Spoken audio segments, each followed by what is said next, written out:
Assalamualaikum. Salam sejahtera. Baik, video kali ini saya akan menerangkan soalan nombor 11 ya, sehingga soalan nombor 20. Okey. Baik. Soalan seterusnya ini, okey, soalan nombor 11 ya, kelemahan wang sebagai alat pengukur nilai. Kelemahan wang sebagai alat pengukur nilai ialah A. Penawaran wang yang terhad. Okey, itu memang ciri wang ya, tetapi bukan alat pengukur nilai ya.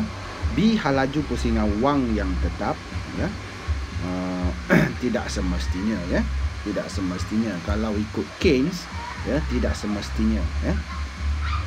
C. Kemerosotan nilai wang apabila tingkat harga umum naik ya. So itu salah satu pilihan jawapan yang boleh dipertimbangkan. D. Kemerosotan nilai wang ya. Kemerosotan nilai wang apabila tingkat harga umum turun. Okey, yang ini salah lah. Okey, sebab tingkat harga umum turun akan menyebabkan nilai wang akan bertambah. Okey, jadi kemerosotan nilai wang apabila tingkat harga umum naik, ini yang merupakan kelemahan okey, wang sebagai alat pengukur nilai. Okey, sebab apa? Sebab kenaikan tingkat harga akan menyebabkan wang itu gagal berfungsi dengan baik. Okey, gagal berfungsi dengan baik untuk menjadi alat pengukur nilai. Okey, baik. Soalan nombor 12 ya, soalan nombor 12. Okey, soalan nombor 12 pula. Okey, soalan nombor 12 mengikut teori kuantiti wang ya. So mengikut teori kuantiti wang, jika halaju pusingan wang ialah 2.5. Okey, halaju pusingan wang itu nilai apa? Nilai V kan. Nilai MV sama dengan PT. Ini adalah teori kuantiti wang. Okey. V itu adalah halaju pusingan wang dan diberi di sini 2.5. Okey, dan jumlah keluaran ialah 300 unit. Jumlah keluaran itu ialah nilai T. Okey, iaitu 300 ya. Maka perubahan harga daripada 2 kepada 3 disebabkan disebabkan apa? Okey. Sudah pastilah kalau berdasarkan soalan ini, kita lihat pilihan jawapan yang diberi. Pertambahan penawaran wang. Okey, sebenarnya maklumat yang diberi di atas sebenarnya untuk mengelirukan kamu saja. Okey, kita sudah tahu bahawa kenaikan penawaran wang akan menyebabkan tingkat harga pun naik dengan kadar yang sama. Okey, dengan kadar yang sama. Okay. Jadi kalau kita kira peratus perubahan ya, peratus perubahan harga, okey, maksudnya di sini peratus kenaikan harga di sini berapa? Okey, harga di sini naik sebanyak berapa peratus? Okey, 3 tolak 2 bahagi dengan 2 darab 100. Okey, so kita lihat di sini kenaikan harga ialah sebanyak 50%. Okey, sebanyak 50%. Jadi soalan dia tanya, maka perubahan harga daripada 2 kepada 3 disebabkan apa? Sudah pastilah disebabkan penawaran wang telah meningkat. Okey, penawaran wang telah meningkat sebanyak berapa? Sama banyak dengan peratus peningkatan harga yang kita hitung tadi ialah 50%. Okay, yang kita hitung tadi ialah 50%. So kita hitunglah dalam pilihan jawapan. Okay, dalam pilihan jawapan yang manakah menunjukkan peningkatan M sebanyak 50%. A. Pertambahan penawaran wang daripada 200 kepada 300. Okey, kalau kita kira, okey, kalau kita kira 300 tolak 200 bahagi dengan 200 darab 100. Berapakah? Okey, 100 bahagi dengan 200 sama dengan, okey, darab dengan 100. So kita akan dapat 50%. Okey, kita akan dapat 50%. Jadi di sini dia kita dapati bahawa dia sebut di sini 50% juga, dan di sini pula dia sebut pertambahan. Maknanya pertambahan dan ini pun bertambah, maka ia menuju kepada arah yang sama. Okey, arah yang sama 50% juga ya. Tetapi kita lihat pula soalan B. Ya. Kita lihat pula soalan B.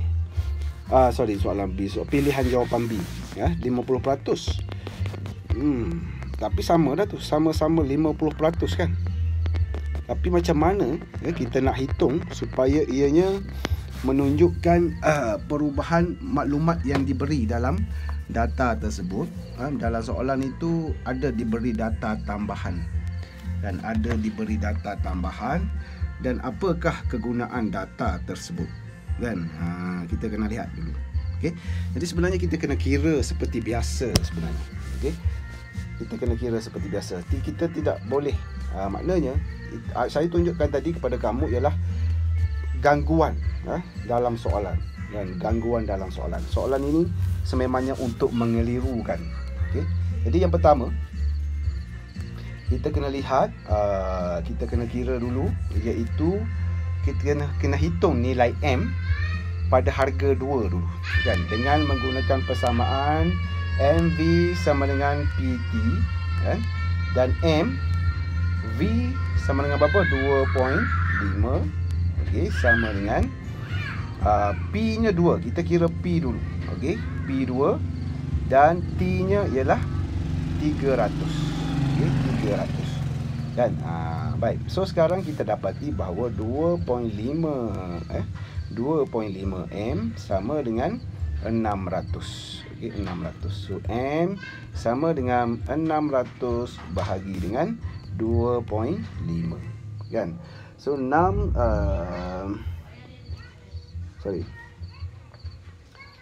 Okey, 25 sama dengan berapa? Sama dengan 240 kan. 240. So kita lihat di sini bahawa ada 240 tu dalam pilihan jawapan B ni kan. 240. Dan pada harga yang baru pula. Okey, harga yang baru ya, harga yang baru. Okey, kita dapat tadi 240 ya. 240 pada harga 2, pada harga 2, M-nya 240 kan. So M yang baru pula ya, M yang baru iaitu MV 2.5 okey, sama dengan P3 P3 pula ya, P3 dan T-nya 300 kan. So M sama dengan 900 bahagi dengan 2.5. Okey, sama dengan berapa ni? Okey, sekejap ya. Sama dengan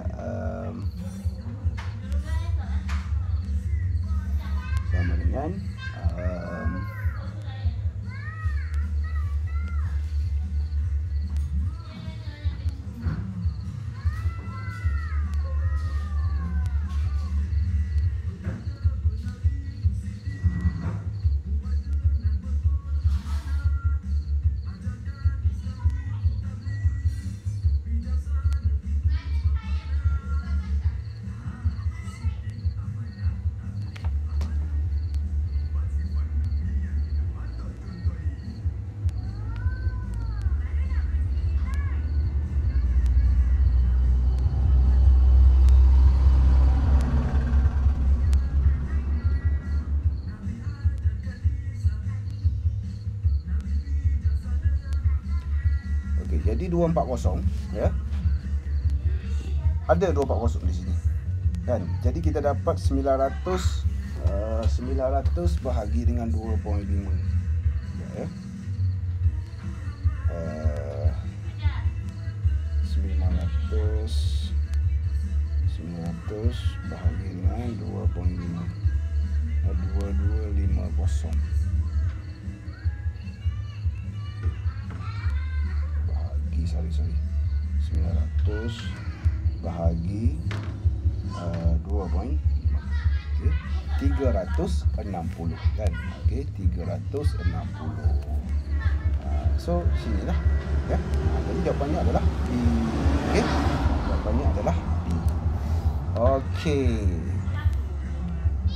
Baik, soalan nombor 13 ya. Soalan nombor 13, rajah menunjukkan, okey, soalan nombor 13, rajah menunjukkan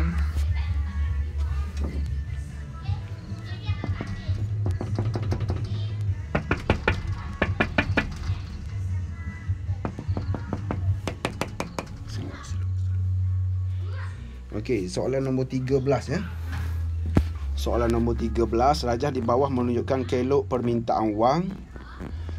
Kelok permintaan wang untuk tujuan spekulasi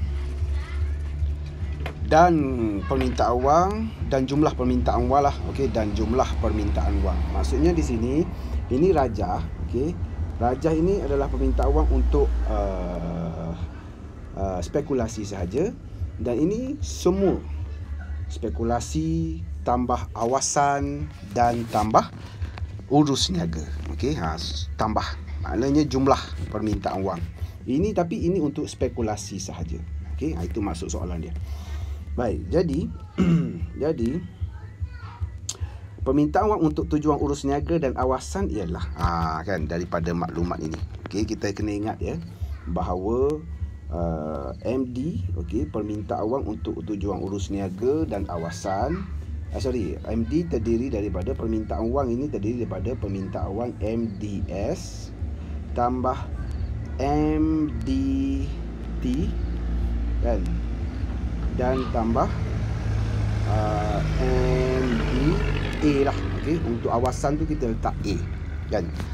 Itu adalah MD. Maknanya ini okey, terdiri daripada MDT, MDS dan MDA, spekulasi, urus niaga dan awasan. Jadi soalan minta yang ini. Ya, soalan minta yang ini, dan yang ini pula dah diberi di sini. Kan? Cuba kita lihat pada pada kadar bunga 2, kan. Pada kadar bunga 2 ini, okey, pada kadar bunga 2 ini tujuan untuk tujuan spekulasi ialah 43. Kuantiti wang yang diminta ialah 43, dan pada kadar bunga untuk jumlah keseluruhan permintaan wang ialah 55.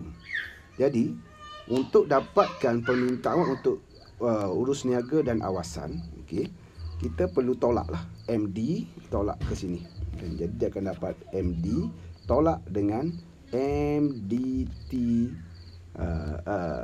MDS ya, MDS. Okey, tolak dengan MDS sama dengan MDT tambah MDA kan. So kita boleh dapat jawapan dekat sini. Kita boleh dapat kat sini. Okey. Right.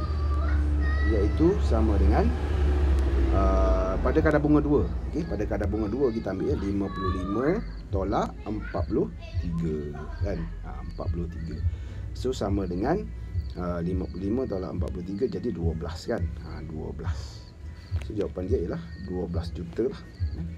12 juta. So soalan nombor 13 jawapannya ialah A ya. Itu senang saja.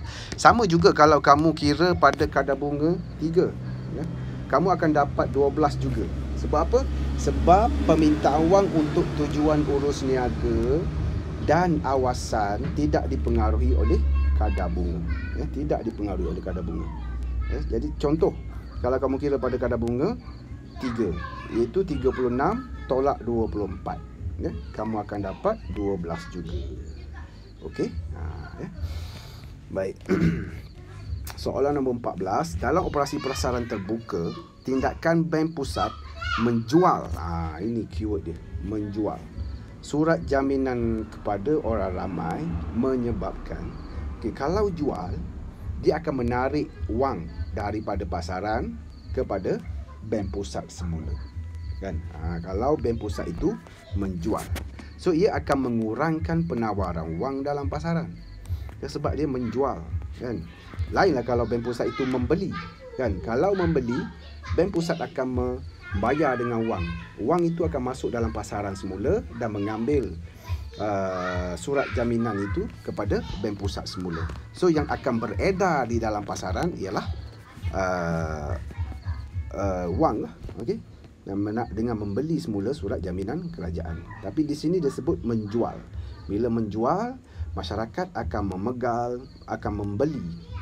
Maka bila mereka membeli, masyarakat akan memegang, tidak akan memegang wang. Sebaliknya mereka akan memegang surat jaminan kerajaan. Okey. Jadi di sini dia akan mengurangkan penawaran wang lah. Itu dia punya jawapan dia. Dan jawapan yang utama dia akan mengurangkan penawaran wang.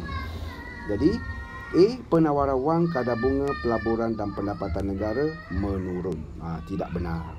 Okey, tidak benar. Sebenarnya bila penawaran wang berkurang, okey, bila penawaran wang berkurang, kadar bunga akan naik. Okey, kadar bunga akan naik. So di sini dia tulis menurun. Baik. Okey, soalan B pula, penawaran wang, kadar bunga, pelaburan dan pendapatan negara meningkat. Salah. Okey, yang meningkat hanya kadar bunga sahaja. Okey, penawaran wang berkurang, pelaburan berkurang, pendapatan negara pun berkurang. Okey, yang meningkat kadar bunga sahaja. Okey, C, penawaran wang menurun. Ini betul. Kadar bunga meningkat, betul. Pelaburan dan pendapatan negara menurunlah. Okey, sebab pelaburan adalah dipengaruhi oleh kadar bunga. Semakin tinggi kadar bunga, semakin rendah pelaburan. Bila pelaburan jatuh, pendapatan negara pun akan jatuh. So jawapannya ialah C. Okey. Right. D pula, penawaran wang meningkat. Okey, kadar bunga menurun. Penawaran wang meningkat, salah lah. Ini salah awal lagi lah. Penawaran wang sebenarnya menurun. Okey, menurun. Okey, soalan nombor 15. Okey, soalan nombor 15. Pertambahan penawaran wang dalam sebuah ekonomi mengalami perangkap kecairan yang akan menyebabkan, okey, pertambahan ataupun perubahan ini berlaku semasa kelok permintaan wang. Okey, saya dah tunjuk dah tadi. Contoh ini permintaan wang, dan yang berbentuk anjal sempurna ini ialah bahagian kelok permintaan yang mengalami perangkap kecairan. So kalau sebarang perubahan penawaran dekat sini, M1 ke, M2 ke, M3 ke, kadar bunga tidak akan berubah, kekal pada R. Kan? Jadi kita lihat pilihan jawapan dia. Okey, perubahan penawaran wang semasa ekonomi mengalami perangkap kecairan akan menyebabkan kadar bunga bla bla bla bla meningkat. Salah. Sepatutnya jawapannya ialah tidak berubah. Okey, disebut sini meningkat. So tidak benarlah. Harga naik, pendapatan negara menurun dan kadar bunga menurun pun salah. Kadar bunga, pendapatan negara dan harga tidak berubah. Ini jawapannya. Kan? So soalan nombor 15 jawapannya C, tidak berubah. Okey, di sini dia tulis turun lagi. Soalan pilihan D. So jawapannya adalah C. Okey. Soalan 16, pada bahagian kelok permintaan yang anjal sempurna, permintaan wang yang anjal sempurna, masyarakat akan yang anjal sempurna. Okey, kelok permintaan wang yang anjal sempurna, maksudnya perangkap kecairan lah. Okey, maksudnya perangkap kecairan. Masyarakat akan apa? Sebab pada perangkap kecairan ini kadar bunganya terlalu rendah, minimum, paling rendah. Okey, masyarakat akan apa? Bila kadar bunga terlalu rendah, masyarakat akan memegang semua wang dalam bentuk tunai. Sebab apa? Menyimpan wang di bank tidak lagi menguntungkan kerana bunga terlalu rendah. Lebih baik dia simpan. Masyarakat akan memegang wang tunai mereka. Dia tak simpan di bank sebab kadar bunga yang terlalu rendah. Okey. So pilihan jawapannya adalah C. Okey. Baik. Soalan 17 pula. Okey, soalan 17, apabila nisbah rizab minimum ialah 0.25. Okey, sebuah bank perdagangan boleh memberi pinjaman sebanyak berapa? Okey, yang ini nisbah rizab minimumnya adalah 25% sebenarnya maksud dia di sini kan. 25%. So berapakah bila rizab 25%, So deposit yang diterima oleh bank perdagangan, mereka perlu simpan 25% sebagai reserve. So 75% lagi mereka boleh beri pinjam kepada orang ramai. So pinjaman yang dia boleh buat berapa, boleh memberi pinjaman sebanyak berapa? Memberi pinjaman sebanyak 75% lah. Okey. Daripada liability deposit. So jawapan 17 ialah a donkey. Okey. Soalan 18. Yang manakah pernyataan yang tidak benar mengenai teori kuantiti wang? Iaitu MV sama dengan PT tadi. Yang tidak benar. Halaju edaran wang adalah tetap. Ini benar, kan? Iaitu V ini diandaikan tetap ya oleh Fisher ya. Ekonomi sentiasa mencapai guna tenaga penuh. Ini pun betul sebab Fisher mengandaikan, teori ini mengandaikan ekonomi sentiasa mencapai guna tenaga penuh dan ia mendapat kritikan daripada Keynes, kan? Tapi tak apa, kita abaikan Keynes tu dalam konteks soalan ini. Teori kuantiti wang yang diperkenalkan oleh Irving Fisher, kan? Irving Fisher. C. Wang diminta untuk tujuan urus niaga sahaja. Kan? Kita tengok C pula.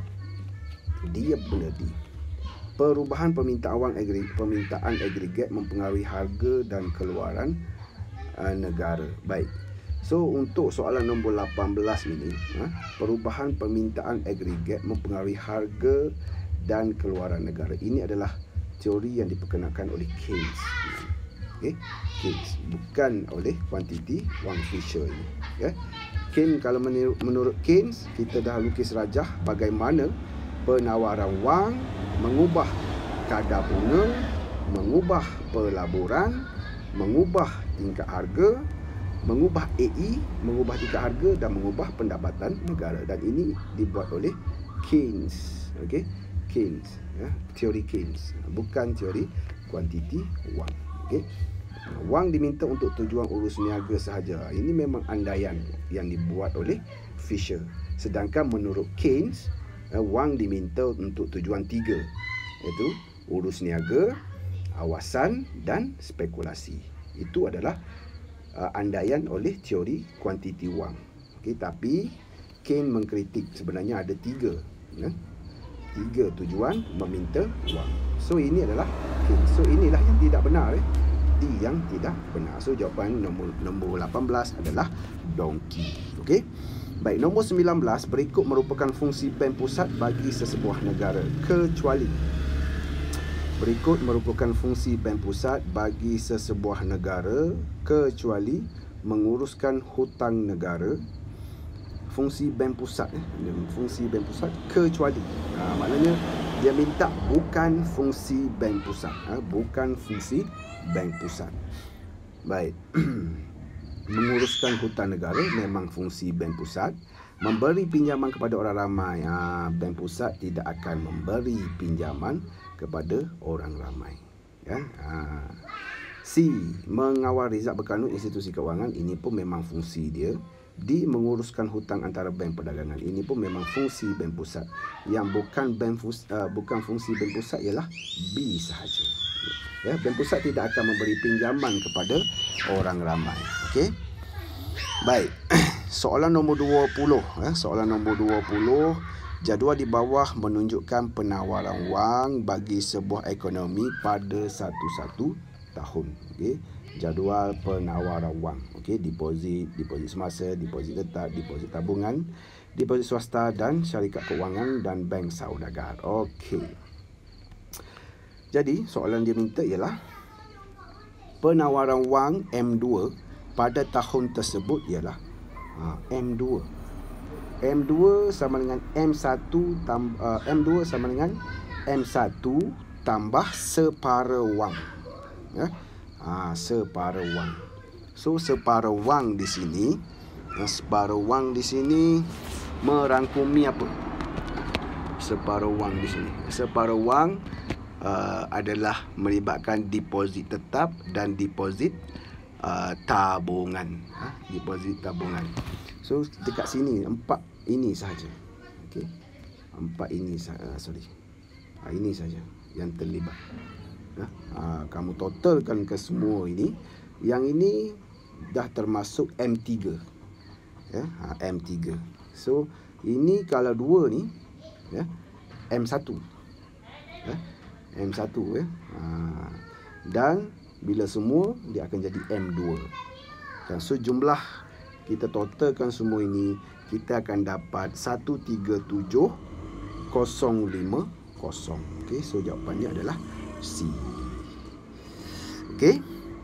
Okey, itu saja video untuk kali ini. Kita akan teruskan soalan-soalan yang seterusnya dalam video yang akan datang. Okey, terima kasih. Assalamualaikum. Salam sejahtera.